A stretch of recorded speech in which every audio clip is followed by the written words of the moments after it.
শেহতীয়াকৈ উমৰাংচুত যি কয়লা খনিত অবৈধ কয়লা খনি হিচাপে যি পৰিগণিত হৈছে, উমৰাংচুৰ কয়লা খনিত এতিয়া মৃতদেহৰ কিৰলি দেখা পোৱা গৈছে। যে কিছুমান এনেকুৱা মানুহ জড়িত থাকিব পাৰে যিটো নেকি চৰকাৰে এতিয়া সেইবোৰ কৰিবলৈ বা সেই অবৈধ কয়লা খনিৰ লগত যিসকল ৰজা মহাৰজা ৰাণী বা সৈন্য সামন্ত জড়িত হৈ আছে সেইসকলক গ্ৰেপ্তাৰ কৰিবলৈ, সেইসকলক আইনৰ আওতাত আনি চৰকাৰে যে এটা ন্যায় দিব তাক কিন্তু আমি আশা কৰিব পৰা নাই। কাৰণ চৰকাৰ, আমি জানো যে চৰকাৰৰ মুৰব্বী অসমৰ মুখ্যমন্ত্ৰী ডক্টৰ হিমন্ত বিশ্ব শৰ্মাই কোন নদীত কিমান বালি থাকে ডক্টৰ হিমন্ত বিশ্ব শৰ্মাই জানে। আৰু অসমত ক'ত কিমানটা বৰ্তমান অবৈধ ব্যৱসায় চলি আছে বা অবৈধ কয়লাৰ ব্যৱসায় চলি আছে নিশ্চয় চৰকাৰ আৰু প্ৰশাসন জানিব লাগিব। অন্তত অসমৰ মুখ্যমন্ত্ৰী ডক্টৰ হিমন্ত বিশ্ব শৰ্মাই এই বিষয়টো জানিব লাগিব। চৰকাৰৰ মানে বিনা জ্ঞাতাৰ্থে এনেকুৱা ধৰণৰ কৰোৰ টকাৰ যি ব্যৱসায় কোনো পদ্ধেই কোনেও চলাব নোৱাৰে।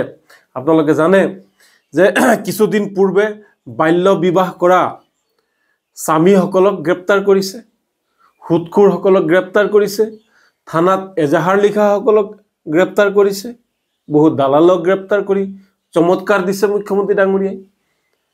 কিন্তু এই যে যি অবৈধ কয়লাৰ ব্যৱসায় আছে, যদি সেইসকল ৰজা ৰাণীক গ্ৰেপ্তাৰ কৰিব নোৱাৰে তেতিয়াহ'লে মুখ্যমন্ত্ৰীৰ বিফলতা হিচাপে আমি গণ্য কৰিবলৈ বাধ্য হ'ম।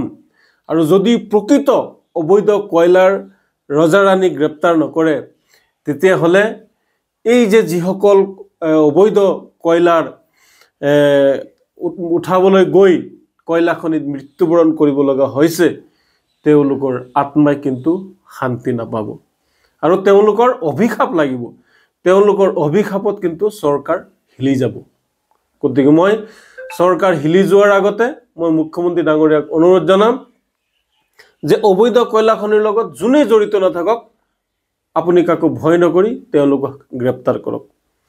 আটাইতকৈ ডাঙৰ কথা হ'ল যে কিছুমান বাঘা ছাত্ৰ সংগঠন, বাঘা নেতা এই ক্ষেত্ৰত নীৰৱ ভূমিকা পালন কৰিছে।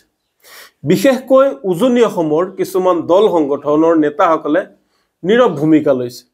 শৃংখল চলিখা হওক, চিতু বৰুৱা হওক বা অন্যান্য আৰু কিছুমান দল সংগঠনৰ নেতাই নীৰৱ ভূমিকা লোৱাটো ৰহস্যজনক কথা। নগাঁও জিলাৰ ধিঙত ধৰ্ষণ হৈছিল নে নাই, বালাৎকাৰ হৈছিল নে নাই তেওঁলোকে আগে পিছে নাচাই উজনি অসমত মিয়াৰ বিৰুদ্ধে হুলস্থুল লগাই দিছিল। এতিয়া যে ইমান ডাঙৰ মৃতদেহৰ কিৰিলি ওলাই আছে, এতিয়ালৈকে 4টা নে 5টা মৃতদেহ ওলাইছে আৰু বা ভিতৰত কেইজন আছে সেইবোৰ কি তেওঁলোকে শুনা নাই নেকি? সেইবোৰ কি সংবাদ মাধ্যমৰ জৰিয়তে তেওঁলোকে গম পোৱা নাই নেকি? বা সেই যি অবৈধ কয়লা খনি সেইবোৰৰ বিৰুদ্ধে তেওঁলোকে মাত মাতিব নালাগে নেকি? নে কিবা ৰহস্য আছে? তাতো কিবা ৰহস্য আছে যদি মাত মাতিব নালাগে, কিন্তু ন্যায়ৰ পক্ষত তেওঁলোকে মাত মাতিব লাগিছিল। আজি যদি অবৈধ কয়লা খনিৰ লগত মূল বিষয়াসকল যদি মিয়া হলে হয়, ইমান সময় সামাজিক মাধ্যমকে আৰম্ভ কৰি বিভিন্ন ঠাইত আপোনালোকে দেখিলে হয় মিয়া গোন্ধালে হয়, সমগ্ৰ সামাজিক মাধ্যম মিয়া গোন্ধাই থাকিলে হয়। গতিকে হিন্দু মুছলমান গণ্য নকৰি ইয়াৰ লগত জড়িত সকলক আইনগত শাস্তি দিবই লাগিব। তাৰ উপৰি যিসকল মৃত্যু হৈছে সেই মৃতকৰ পৰিয়ালক চৰকাৰে 50 লাখ টকা দিয়াৰ বাবে আমি চৰকাৰক দাবী জনাইছো আৰু সেই পৰিয়ালৰ লোকক চৰকাৰী চাকৰি প্ৰদানৰ বাবে ব্যৱস্থা কৰিব লাগে। আৰু এটা সমগ্ৰ অসমতে য'ত এনেকুৱা ধৰণৰ কয়লাৰ খনি আছে তাতে এটা উচ্চ পৰ্যায়ৰ তদন্ত হ'ব লাগে যে কোনবোৰ অবৈধ আৰু কোনবোৰ বৈধ। যিবিলাক অবৈধ আছে সম্পূৰ্ণৰূপে নাকি লগাব লাগে। মানুহৰ জীৱনক লৈ কোনো খেলা কৰিব নালাগে। এই মানুহৰ জীৱনক লৈ খেলা কৰা এই কয়লা মাফিয়াবোৰক কঠোৰৰ পৰা কঠোৰ শাস্তি দিবলৈ আমি উত্তৰ পূৰ্বাঞ্চল সংখ্যালঘু ছাত্ৰ সন্থা নেমচুৰ তৰফৰ পৰা চৰকাৰক দাবী জনাইছো। আপুনি বিচৰা বাতৰি পাব কেৱল নিউজ 18 এপত।